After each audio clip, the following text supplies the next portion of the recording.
Hello, this is Martin Gore from Depeche Mode. Hi, this is Dave Gahan from Depeche Mode, and you are listening to My Nerd World. Welcome to My Nerd World. I'm your host, Jon Justice, Depeche Mode, the podcast.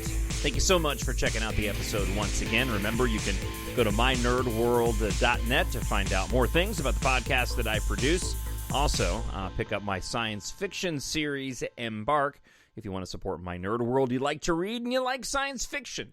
An exciting mix of Fast and Furious, Star Wars, Ready Player One, and the sci-fi adventures of the 70s through the 1990s. Again, you can check those out at mynerdworld.net or at amazon.com under EMBARK and Jon, Jon Justice. All right, not a lot of news this week, but a couple of items I wanted to share with you in the world of Depeche Mode and some listener feedback as well this week. Probably one of the biggest pieces of news dropped earlier this week. So let's dive into what that was. So first off, along with the release of another Wagging Tongue remix, which is okay. You have to look for it outside of the remix bundle that came out last week. Keeping with the other remixes, and my apologies, I don't know why I didn't grab the title of the remix this time along. It's a dance track, but they did leave some of the vocals intact, so it's okay. Still wishing that we would get a proper extended remix single. Maybe one of these days, if the band is listening, they'll heed my desire, and I know yours as well, to get a proper extended remix of some of these fantastic songs from Memento Mori. But more importantly, more dates were added to the tour. This time, more European dates to take place in the first half of 2024. I won't go through the list right now. If you haven't seen the more recent European dates heading into next year, just go to any, either DepecheMode.com or any of the Depeche Mode social networking sites, and you can see them there as they were announced this week. So it has me wondering of whether or not the band will make another appearance in the United States at the latter part of next year. There's arguments, in my view, to be made either way about that happening. Still no Australian dates as far as I know, and that was still the speculation. So remains to be seen if those have not been solidified, or if perhaps that was simply a rumor that has not come to fruition, even though I believe Dave, in some of the interviews, did mention that there was a possibility, a big possibility, they would be heading down to Australia. But getting back to the potential of the band heading back here to the United States after they return from this leg in Europe later this year, of course, where I'll be seeing them in November. Again, there's an argument to be made either way. If this is to sort of even out the schedule based off of the first U.S. leg before they went overseas, it would make sense that they wouldn't come back to the States. Now, that being said, since both the band members live here, I think there's a good argument to be made that they would return to the States and play some more shows. So, we'll see. We'll see what shakes out. I imagine that if they've announced the European dates for 2024, probably be a couple of months, if not the start of the next leg here in the U.S. before we get an official announcement if the band will do more U.S. dates. Ultimately, if I had to bet, I think they'll do some more U.S. shows. So we'll see how that shakes out. Maybe they'll even luck out and they'll come to Minneapolis. We will see. Depeche Mode also landed in the news this week in a rather odd way. I actually saw this through my normal job of a radio talk show host for a news talk station. It caught my attention. I just had to have a laugh. The Luxembourg NATO summit delegation had jetted into Vilnius on a plane that caused a bit of a stir. So when the Prime Minister of Luxembourg, Javier Bettel, Foreign Minister Jean Asselborn, and the Defense Minister Francois Bosch arrived Tuesday in Vilnius, reporters were surprised to see a big red skull on the plane used by the peaceful little Luxembourg, according to the AP journalist. Turns out that Luxembourg's, and I may be saying this wrong, I want to say Luxembourg, but I think this is different. Luxembourg's top politicians were deplaning from a jet that was used by Depeche Mode, with the large red skull accompanied by the letters DM for the band and MM referring to their new album. There's actually a photograph of Dave Gahan doing the, sort of the rock and roll devil horns next to that logo on the side of the plane.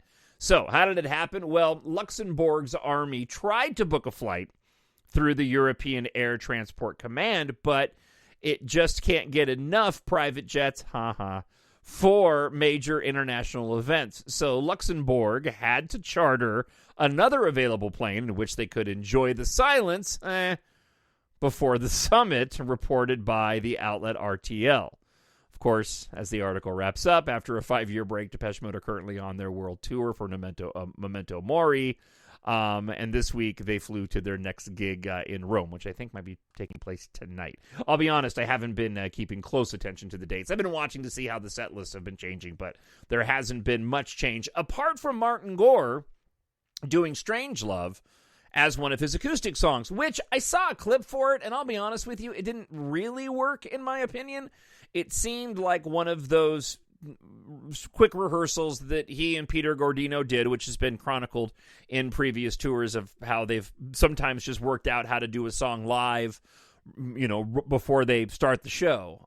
It's cool, and I'm glad for the fans that they got to see something different. That being said, that particular song, acoustically being sung by Martin, just didn't completely land for me. I would much prefer to see a live version of that song. But to be honest with you, I would prefer to see full live versions of all the songs, including the Martin acoustic numbers that they do. All right, let's go ahead and get to some of your listener feedback this week. Michael from Charlotte writes, "Love the song Wagging Tongue. I know you're finally swaying this way. Just heard the remixes. The band actually approved these? Really? I had hope. I couldn't listen to the full remix. I tried, but then I had to skip 30 seconds ahead and then again for every version. I've heard them once, partially once. The original song is simply marginally sampled into other people's own music. At least the old remixes still had more than a few of the original song." Yeah, and I tend to agree, but I don't think these remixes are necessarily for us fans. I think these remixes now are really for the bringing in new fans and trying to reach out to them via these emerging and currently popular electronic artists. Sadly, I think that's the case. Now, that is to say that I think years ago with the remixes that we are kind of hoping that we would get, I think that was the case back then as well. But that was the type of music and the remixes that were being played in the clubs back then as opposed to what's being played in the clubs now. Scott writes, "Well, I've just returned back to Australia from my family's dream European holiday. Obviously, plenty of highlights from the trip, but none more so than attending the Stade de France in Paris for my first DM concert in 30 years. I attended with my 19-year-old son, who himself has become a massive fan since we purchased the tickets last October. I'd like to say that their performance rolled back the years for me, but it was even better than that. Helped by the fantastic new album, which seems to have rejuvenated the band and fans alike, the concert was a seamless transition for me, as if I'd only seen them 2 years ago. As the night got darker, the concert just got better and better, and by the end, I had been taken to a place I never thought I'd get to again. Simply magnificent." Okay, here's one for the fans. In the section where we were seated, it became obvious to us nobody was going to be up and dancing. I wasn't going to let the occasion pass me by, so after Sister of Night, my son and I went to the back concourse where we could dance and jump as much as we liked. I was so glad we had that option. I've been reading plenty of online comments regarding the subject. To me, it really dictates how you feel about the concert, if the people around you are up for it or not. Of course, many people will say, I just can't get up and don't care, but I actually saw a fight at the end of an Elton John show for this very reason. Even if you are up and dancing, does it feel the same if you're the only one compared to your whole section being up with you? I don't know what the answer is. Maybe active seating sections? Anyhow, I just thought I'd throw that out there. As I write this, I'm counting down the hours to the next set of concert dates to be announced. Will Australia finally get a show I'm either going to be totally ecstatic or absolutely devastated. At least I got to say I saw them in Paris, which will live with me forever. Keep up the great work with the podcast. I can't tell you how much I look forward to them each week. Thanks, John. Take care. Scott Taylor, Newcastle, New South Wales. Thank you so much for the kind words, Scott. I appreciate that. And what a wonderful story. And thank you so much for sharing it with us.